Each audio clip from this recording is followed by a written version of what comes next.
So when you successfully install these pressure drains, we can protect you from life just getting faster and faster and faster and just feeling like you always need a break, or that you have to sacrifice something, wait for the storm to pass, and then you'll get back on top. And it's only going to seem small at first, but I like to use what's called an ink blot approach. And when we successfully deploy the pressure drains as part of our ink block strategy, the level of performance you can sustain is remarkable to where you are now. So if you're struggling with boom and bust cycles of output and then being overwhelmed, training really hard and then having to take forced rest, if you're struggling with those boom and bust cycles, then this is going to blow your output and your productivity wide open.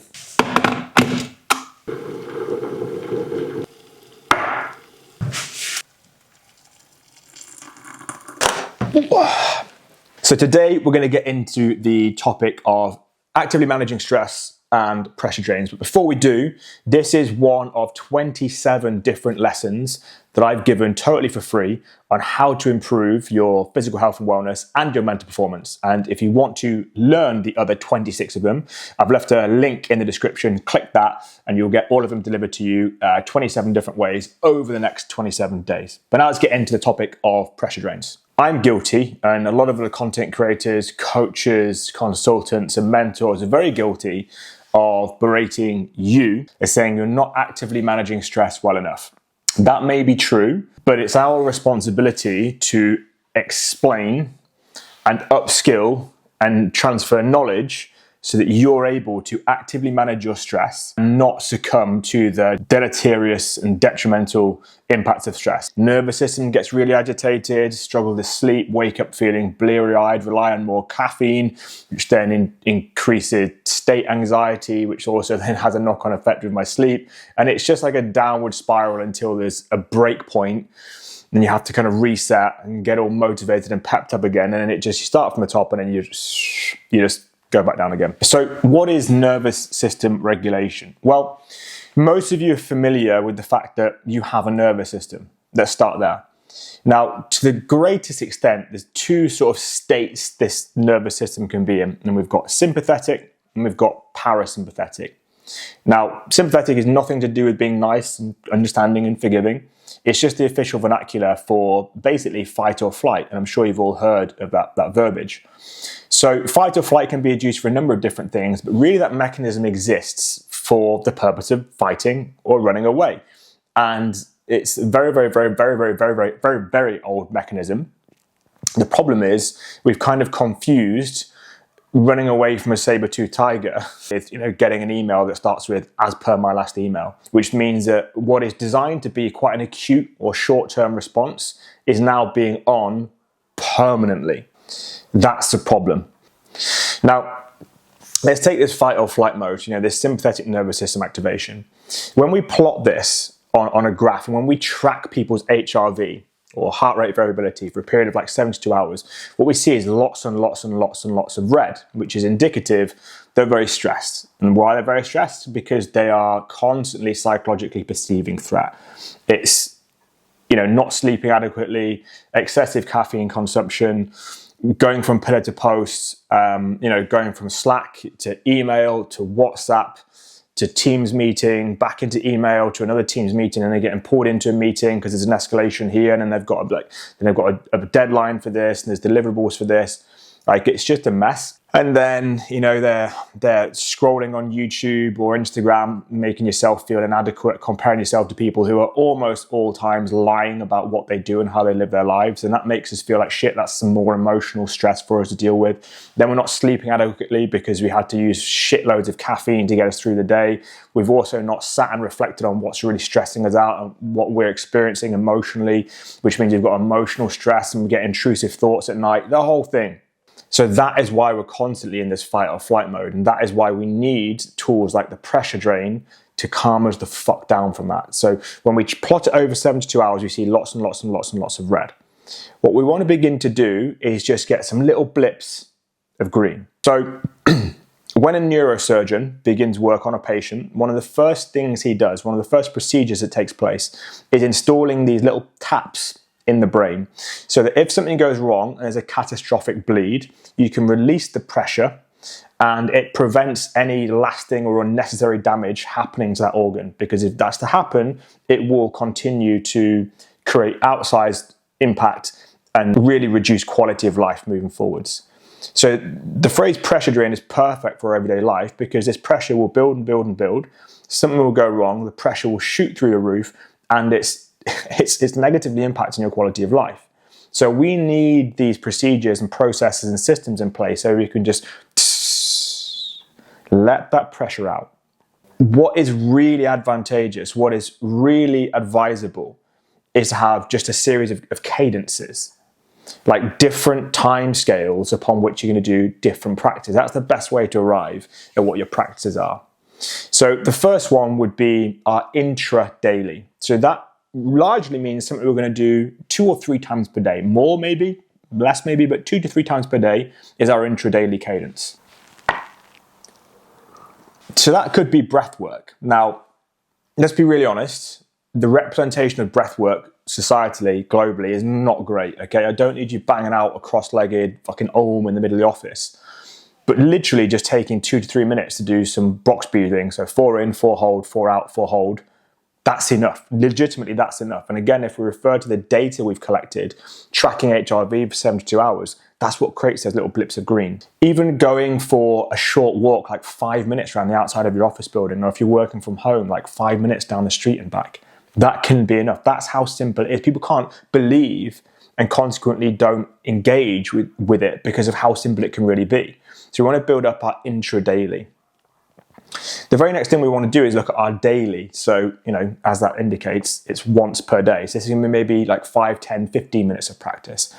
And for me and most, it's something like journaling. Journaling is absolutely fantastic as a tool to objectify our thoughts, because the faintest pencil is better than the strongest memory.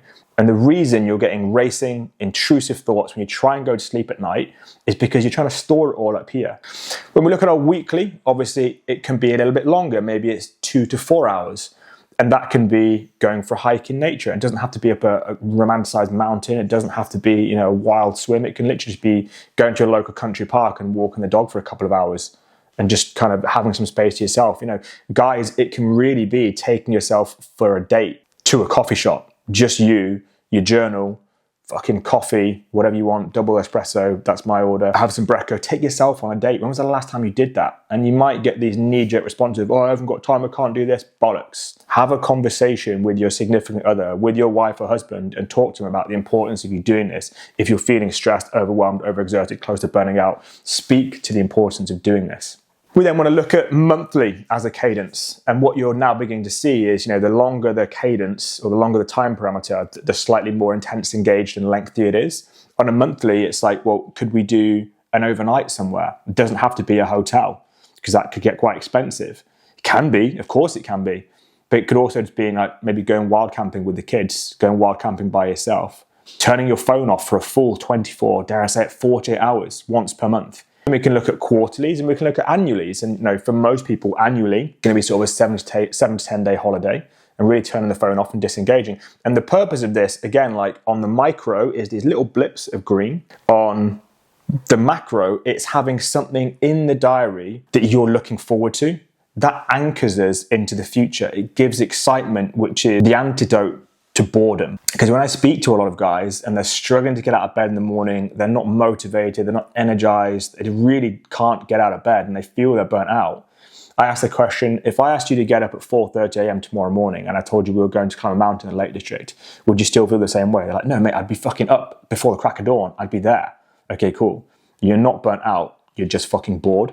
And every day has felt like a marathon for an extended period of time. There's nothing in the future to look forward to, nothing you're actually excited about. And for most guys, if I'm really honest, they actually can't remember what the physical embodiment of excitement even feels like anymore. Pressure drain is really a tactic as part of this overarching strategy to improve our mental performance and our physical health and wellness and get the best out of you in what you do and how you live. Now, I'm going to talk more about it in a moment, but I'm going to go off and do a track session. You're welcome to join. In fact, fuck it. I'll bring the camera. Let's go do a track session. I'll come back in a minute.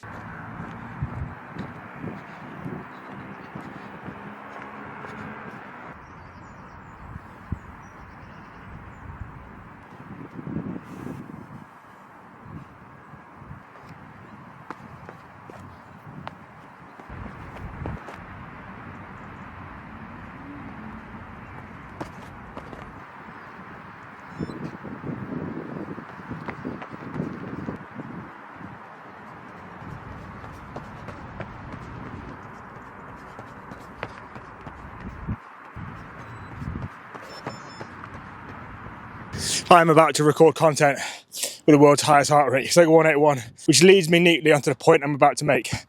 The question I probably get asked the most often about pressure drains is, oh, I train all the time. I love to train. Training is my pressure drain.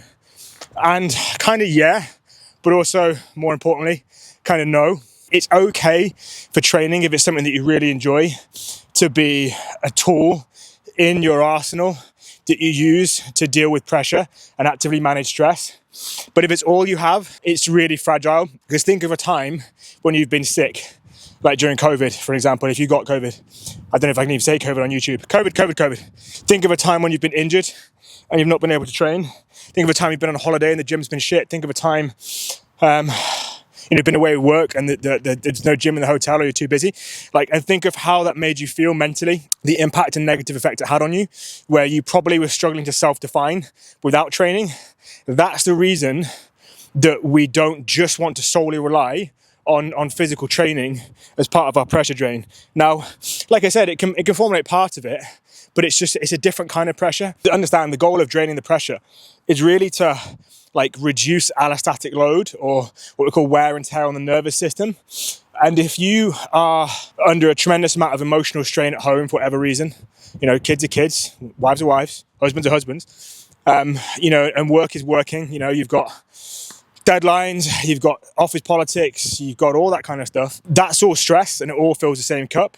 Then if you come into the track and do a hard session like I've just done, or you go to the gym and you fucking beat yourself, or you go out for a long trail run, that's another kind of stress. It's physiological stress, it's physical stress. And there's also a degree of emotional stress comprised and contained within that. So you're never clearing the allostatic load. And to answer the question for all of those who are thinking, oh, can training just be my pressure drain? It can be one of them, but I'd suggest that you have a more comprehensive toolkit. And actually inside Uncharted, I know this sounds really remedial, we have a training called How to Play, and I go through the 6 different archetypes, 6 different play types. Now, type A men, people like you and I, people that are hyper ambitious, we tend to favor being kinesists. So we like to play and we like to move our bodies. That's why we like running, jiu-jitsu, climbing, swimming, those super active things. But for all the reasons I've just spoken to, it's critical that we have something else. You got to look outside of just fucking seeing yourself all physically.